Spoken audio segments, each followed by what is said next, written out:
এক ভোরে ঘুম থেকে জেগে আয়নার সামনে দাঁড়িয়ে মেয়েটি দেখল তার মাথায় চুল আছে মোট 3টি। আহ বলে উঠল সে, আজ আমি বিনুনি করব। এবং সে ওই 3 চুল দিয়ে ছোট্ট একটু বিনুনি করে চমৎকার একটি দিন কাটালো। পরদিন ভোরে জেগে সে আয়নায় দেখল মাথায় চুল কেবল 2টি। সে বলল, আজ সিঁথি করলে ভালো হয়। এবং সে ওই 2 চুল 2টি পাশে সরিয়ে মাঝ বরাবর সিঁথি করে উচ্ছল একটি দিন কাটালো।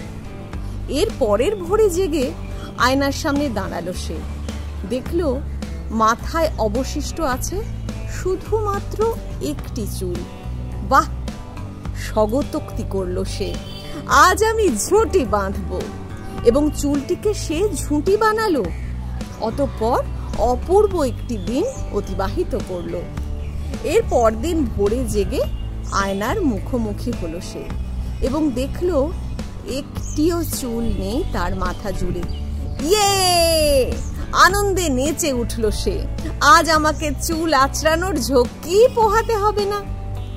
বন্ধু, জীবনের দৃষ্টিভঙ্গি সব। কোন পরিস্থিতিকে কিভাবে দেখবেন এ সম্পূর্ণ আপনারই ইচ্ছের উপর। একমাত্র আপনি সিদ্ধান্ত নিতে পারেন সুখী কিংবা দুঃখী হওয়ার। দৃষ্টিভঙ্গি পাল্টান। কে কি বলল, কে কি করলো, কি বলল, কি শেখালো, থোড়াই কেয়ার করুন।